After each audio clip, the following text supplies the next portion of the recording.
நம்ம லைஃப்பில் ஒரு வாட்டியாவது டைட்டானிக் ஷிப்பில் ட்ராவல் பண்ணணும்னு ஒரு ஆசை இருந்திருக்கும். ட்ராவல் விடுங்க, டைட்டானிக்கு சம்மந்தப்பட்ட மூவிஸை நம்ம பார்த்துருந்துருப்போம். ஸோ அதில் ஒரு சில இன்சிடெண்ட்டை நம்ம பார்த்துருந்துருப்போம். நீதானா டிரைவர் உண்மையிலே. இதை தவிர்த்து நான் உங்ககிட்ட ஒரு முக்கியமான ஒரு விஷயத்தை உங்ககிட்ட நான் சொல்ல போகிறேன். 1912 ஏப்ரல் 10 அன்னைக்கு London to New York Titanic ship கிளம்புற டைமில் எல்லாரும் ஹாப்பியாக இருந்திருக்காங்க. பட் ஒன் பர்சன் மட்டும் டிக்கெட்டை வாங்கிட்டு அந்த ஷிப்பை மிஸ் பண்ணியிருக்காரு. என்ன ரீசனால அந்த ஷிப்பை அவர் வந்து மிஸ் பண்ணியிருக்காரு அப்படின்னு நான் ஒரு ஆய்வில் பார்த்தப்போ அவர் பாஸ்போர்ட்டை மிஸ் பண்ணியிருக்காரு. ஸோ அந்த டைமுக்காகவே வந்து அந்த ஷிப்பை வந்து மிஸ் பண்ணியிருக்காரு.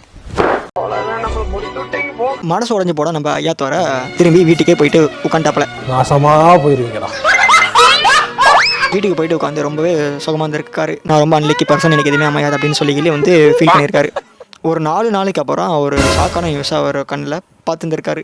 என்ன நியூஸ்னா, 4 நாளைக்கு முன்னாடி கிளம்பின அந்த டைட்டானிக் ஷிப்பை ஒரு ஐஸ் பர்க்கில் மோதி தண்ணியெல்லாம் உள்ளே புகுந்து அந்த கப்பல் 2 உடஞ்சி உள்ளே முழுங்கி பல பேர் செத்து போயிருக்காங்க. நம்ம ஐயா துறைக்கு ஒரே shock. The moral of the story, ஒரு பாஸ்போர்ட்டை 4 நாளைக்கு முன்னாடி மிஸ் பண்ணி இருக்கிறதுனால அந்த டைட்டானிக் ஷிப்பை விட்டதுனால தான் இன்றைக்கி அவரோட லைஃபே சேவ் பண்ண முடிஞ்சது.